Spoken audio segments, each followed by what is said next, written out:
I personally found You Were Never Really Here to be one of the most humanly jarring and enthralling cinema experiences that I've ever had. It's a film that in my opinion does a perfect job at immersing and engaging its audience through the delicate and stylistic use of the aesthetics. It's a film that's both written and directed by Lynne Ramsay, who happens to be a Scottish female director. You Were Never Really Here is a masterclass example of filmmaking that I believe is undeniably inspired by the movie Drive, which is directed by Danish film director Nicholas Winding Refn. They are still, of course, two distinctly different films that I find to be brilliant in their own way, but they do share a lot of the same elements of aesthetic immersion and conveyance of character and theme through visual storytelling. Something that I absolutely appreciate in a film is its ability to creatively utilize film aesthetics to convey information without a single word being spoken. And You Were Never Really Here knocks this out of the park. The film is able to reveal and communicate character, plot, and thematic elements purely through the uses of sound and cinematography, which of course the director Lynne Ramsay gets huge credit for. The use of sound in this movie is masterful and plays an essential part to its technique and aesthetic conveyance. The film allows a viewer to observe the actions of the main character while also putting you inside the mind of his character. This is a fairly new release, so I'm currently unsure about what people might be confused about or what criticisms some might hold regarding the film, but I will do my best to analyze and interpret this film to the best of my ability. Let's begin by unpacking the main character named Joe, who is of course played by Joaquin Phoenix, who, by the way, just gives an outstanding and convincingly engaging performance. Joe is an extremely morally complex and troubled character that demands the audience to think beyond the conventional good guy, bad guy dynamic in film. And like I stated earlier, it does an excellent job at conveying the complexities of his character by putting you inside his mind and allowing you to see and hear what he is thinking and feeling throughout the film. The film begins with the sound of train tracks as it cuts to a subtle foreshadowing shot of an incredible underwater scene that we get later in the film. We then hear some barely audible noise of some disturbing mumbling coming from Joe, and then cuts to a shot of him tightening his airways and edging himself through slight suffocation with a plastic bag. He then burns a picture of an Asian teenager and cleans the murder scene by wiping up all the blood and collecting left behind belongings. As soon as Joe shuts the door with the plastic bag of belongings in his hand, the daunting score slowly builds up as we can still only see the bottom half of Joe as he throws the plastic bag away. Not only is this an engaging introduction to the film through its immersive aesthetic techniques, but it also does an excellent job at demanding you to be immediately invested. Only a few seconds of the movie has been shown, but it still manages to make your mind wander and try and piece together everything you just saw within those few seconds. I believe this introduction is attempting to give you a false first impression of Joe's character, and is teasing our tendency to rapidly assess people's moral character solely based on minimal pieces of evidence. As the film begins to unravel, we learn that the dirty work that Joe does was much different than it may have seemed. He takes on jobs that require him to retrieve missing teenagers that have been kidnapped, which also ultimately requires him to kill the kidnapper and really anybody that stands in his way. You Were Never Really Here is a mental and moral dissection of a human being who suffers from some serious post-traumatic stress. The film visually shows us what post-traumatic events look, feel, and sound like, and also shows the after effects that these traumatic stresses can have on a person. Joe lives with his elderly mother and does his best to take care of her. We eventually learn that his mother seems to be the only good person that he has in his life. The first glimpse we get of one of the after effects of his post-traumatic stress is the early scene where he is seen at the edge of his bed as he conveys a discomforting facial expression. It cuts to a quick image of a child's feet fidgeting in the sand. This ultimately sets the tone and structure of how the film chooses to convey information regarding Joe's past. Throughout the entire film, there are moments where Joe feels anxiety when he finds himself in different situations, and each time he begins to experience some form of anxiety, the film abruptly cuts back to one or more of his traumatic memories. One other clever thing that the director Lynne Ramsay incorporated into this aspect of the film is that the more intense and anxious he finds himself, the film tends to allow the flashbacks to go on for longer periods of time. We also observe later in the film that his mind also projects hallucinations and memories into the real world. To me, this was a genius choice to make, because the anxiety of Joe's character builds and builds as the film progresses, which allows the film to also slowly build his character and uncover his past inch by inch. So let's get back to the scene of Joe in his bedroom. We also see him teasing himself by putting a knife down his throat and by repeatedly dropping the knife towards his foot as he moves it away at the last second. This type of disorderly behavior is something that becomes apparent about his character throughout the film. He is seen edging pain and suicide either through plastic bag suffocation or slowly putting his head in front of a train and removing it at the last second. Joe's mind is always on the thought of pain, violence, death, or suicide. This is really just conveying the unfortunate and harsh reality of what goes on in the minds of those who fall victim to post-traumatic stress disorder. It's easy for victims of PTSD to fall into depression and have difficulty functioning in a healthy way in society. And again, the film is able to thematically convey these notions aesthetically through its brilliant yet subtle direction. Let's go ahead and just fast forward to the point where the film's ultimate conflict begins to unravel. Joe takes another job from a senator that claims that his daughter ran away and was abducted by a child sex ring operation. Joe is able to recover the girl by obtaining the security key code and by bashing everybody's face in with a ball-peen hammer, which I thought was interestingly shot. The film decides to show his rescue through the CCT security cameras, which I really thought added an element of realism to the scene. You can also hear a happy childlike sounding music coming from the building as he kills the bodyguards and rescues the girl. The music here not only demonstrates the devastating reality of indoctrinated brainwash and perversion, but it also creates a sense of contrast and irony to the context of the scene. We also see another devastating reality where we see a drugged up child that looks to be around the age of at least 8 walk out of the first room that Joe enters. And also we've come to learn that Joe's choice of weapon, which is the ball-peen hammer, is influenced by his abusive and traumatic past. Throughout the film we get glimpses of his father holding a ball-peen hammer as his weapon of abuse. This again conveys the realities of people who have traumatic pasts and how it subconsciously becomes an essential part of their identity. Another example of this is Joe's habit of edging suffocation and the way he puts the wet cloth over his face as he prepares for acts of violence. Through eventual flashbacks, we notice that this is something that is basically identical to what his father did before he abusively punished his children.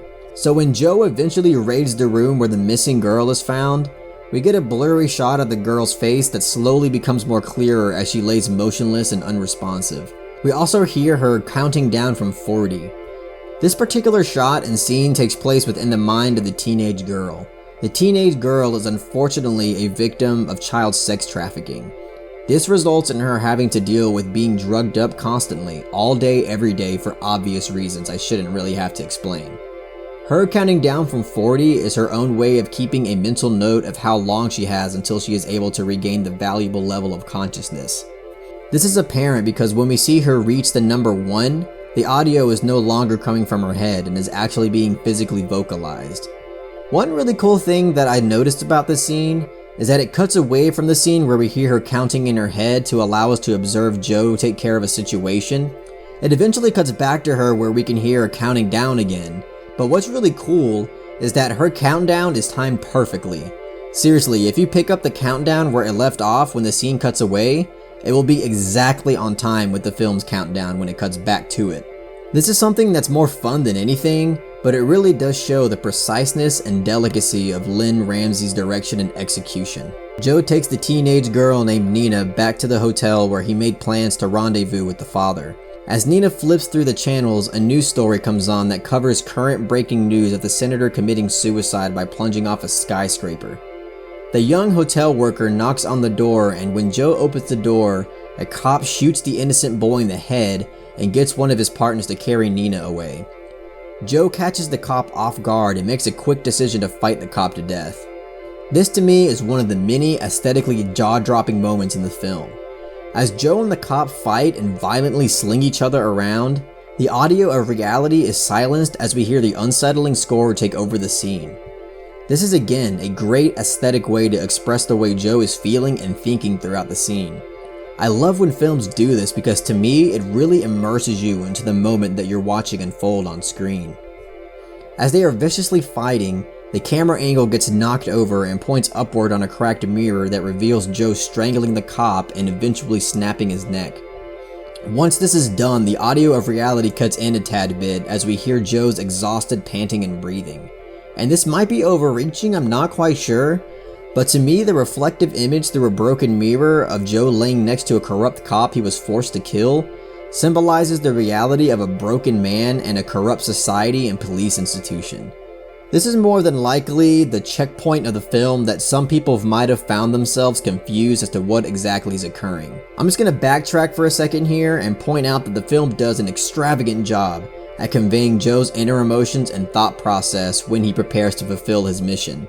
Before he actually raids the child's sex ring, we get a quick glimpse of him vomiting outside the door before he enters it. This is just a great visual character detail about how he truly feels about violence. It's something that he doesn't necessarily want to do, but his traumatic past has influenced him to be drawn towards violence. And also before he began his job, it shows Joe having bad anxiety attacks throughout his preparation. There's a scene in particular where a group of Asian girls ask him to take their picture. He attempts to take their picture but becomes petrified as he observes their faces. There is also a flashback that gets revealed later of an image of a pile of dead Asian bodies in the back of a truck as it zooms in on the face of one of the dead Asian women. I'm going to try and interpret this memorial aspect of his character. Remember at the beginning of the film when he burns the picture of the Asian girl and then throws it in the trash and uses the hotel Bible to smother the flame? Perhaps on that mission he was too late, and the girl he was looking for was the dead girl that the camera zoomed in on within the pile of dead bodies, which of course was the unfortunate result of human trafficking. The belongings he collects in a bag in the room also resemble that of a teenage girl. One piece that stands out is the glittering necklace that the camera focuses on for a second. So when he is asked to take a picture of these girls, he has an anxiety-triggered episode because again, those who fall victim to PTSD have difficulty functioning normally in society because they just have a more daunting view of the world. When he sees this girl, he thinks of the girl that he wished he could have saved but couldn't, and also thinks of what could have been if he had saved her. So getting back on track with the film's narrative after Joe kills the cop, Joe goes on a search for answers and unfortunately discovers that everybody that he is linked to has been murdered. At this point, he starts to have a pretty intense anxiety episode as he's driving around the city. We start hearing that disturbing mumbling audio again, and if I were to try and make out what it's saying, it seems to be the words of his father towards him. To me, it sounds like his father is calling him a pussy and to stop slouching. And in this particular scene with him driving around in the car, he sits up straight when he hears the mumbling. So I kind of just put two and two together there. I'm not 100% on this, but it seems plausible enough to interpret it this way. I also believe that this is the point where his traumatic military past becomes uncovered and we get an answer to what the fidgeting feet in the sand flashback was about. So in this quick subtle flashback, we see Joe give a candy bar to one of the foreign children. But a few seconds later, the child gets shot and killed by a teenager of the same foreign descent in order to steal the candy bar that Joe just gave her. So the feet that we've seen fidgeting in the sand is the last moments of a child that he indirectly contributed to the death of. So Joe eventually sneaks into his own house and unfortunately stumbles upon his mother who has been shot in the head. He hears movement going on downstairs and begins to slowly approach the noise. This is one clear example of the film unveiling more of his past as his anxiety begins to elevate.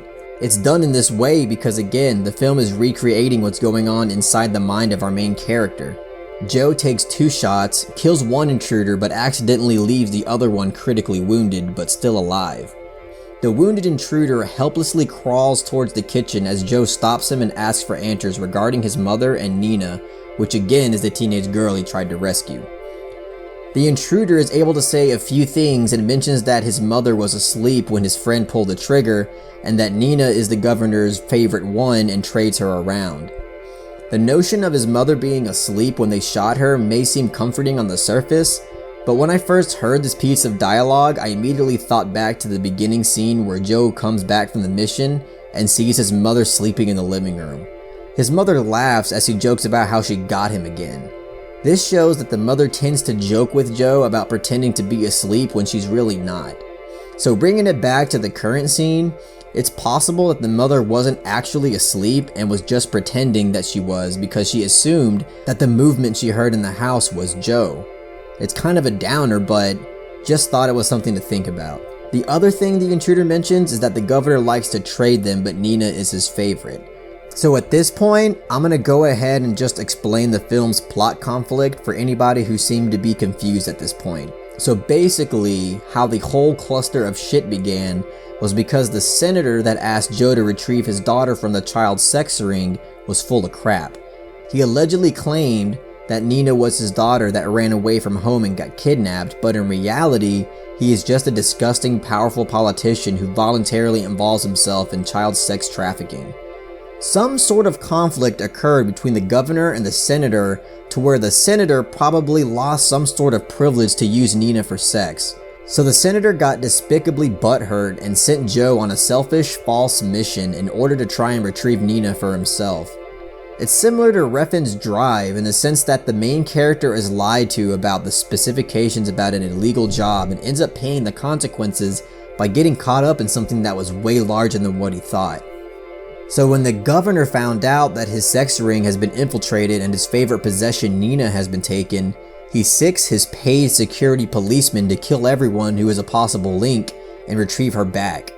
It's honestly just disgusting political corruption at its finest.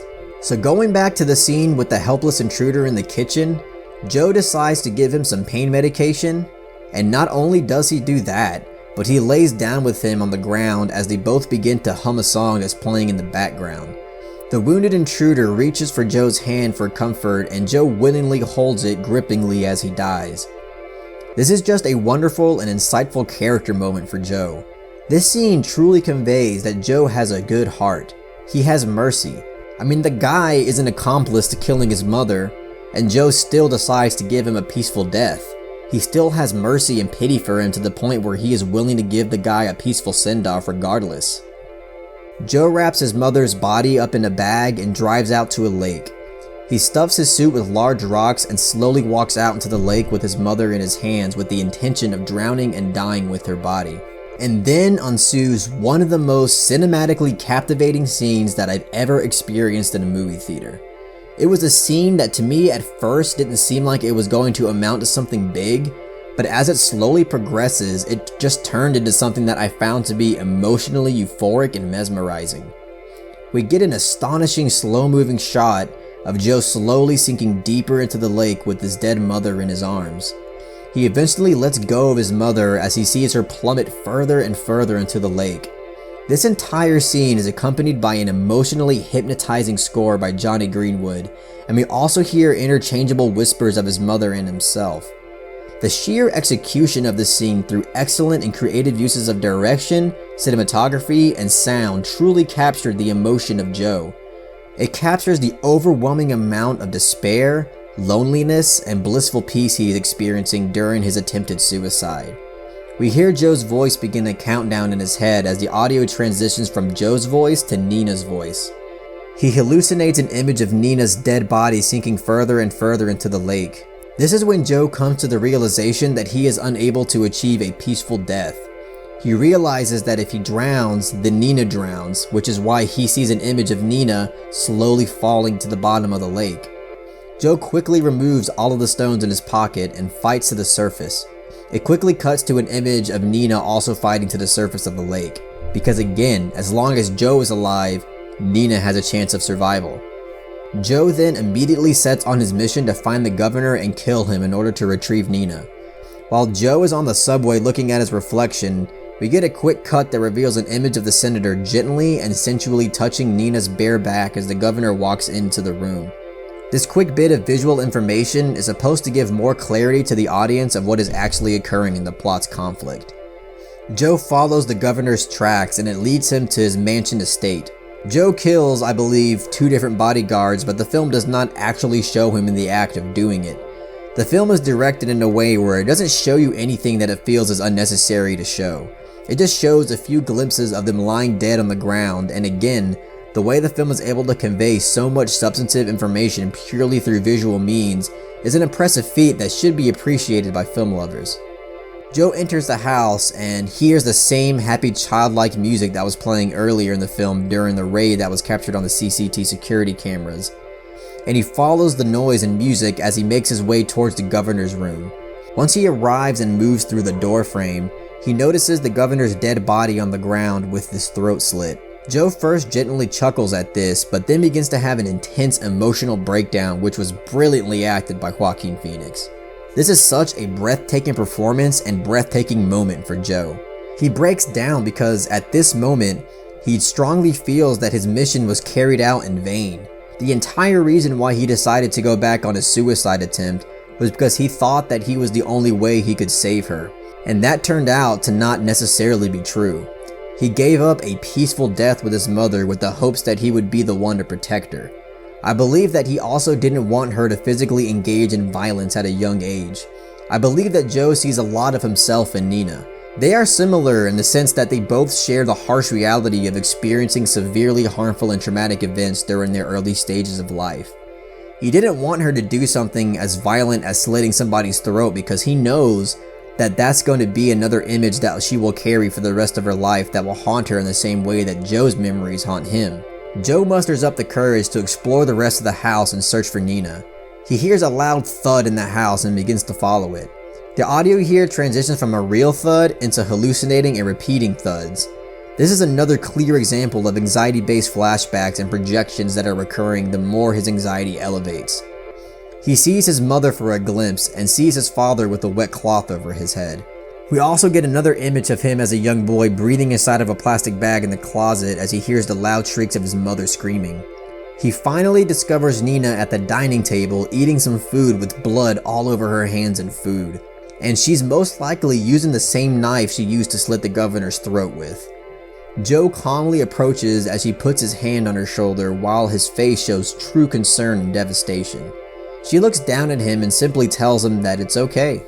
This is now where we get the conclusory scene of the film where we see Joe and Nina accompanying each other at a diner. He asks her a question about what she wants to do. She gets up and walks away somewhere without warning, and it shocks Joe with a hopeless feeling of, why did I even bother doing any of this? The camera lingers on his face while the audio of the meaningless chit-chatter from the patrons of the restaurant intensifies. Eventually, Joe takes out a handgun and shoots himself in the head. Not a single person in the restaurant pays mind to it. The waitress, who has Joe's blood all over her face, drops the check off as she looks directly at Joe's bloodied body and says, "Have a nice day." Nina comes around the corner as she sees Joe's head resting on the table completely unscathed. This to me is obviously conveying that his suicide was a daydream hallucination.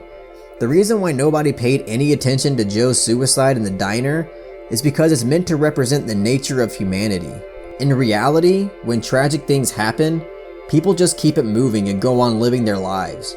Whenever we hear an important issue or story in the news, whether it's about a murder, a suicide, child trafficking, terrorism, child abuse, or even military affairs, we as humans just keep it moving and more than likely don't do anything to help the issue in any way.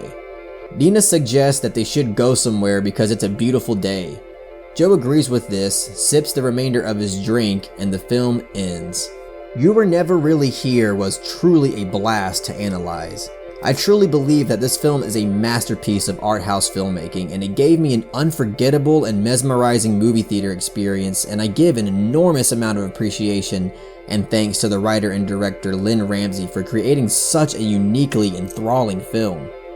I'm sure that there are still plenty of things in this film that I did not touch on or perhaps interpreted incorrectly, but this is precisely the reason why I love films like this. I love the amount of ample discussion and debates that this film can generate. If there is anything you would like to criticize or add to this analysis, please let it be known in the comments section below. And if you really enjoyed this video, please give it a thumbs up and share it amongst other film lovers. And don't forget to subscribe to the Misfit Pawn channel to be updated on more film related content.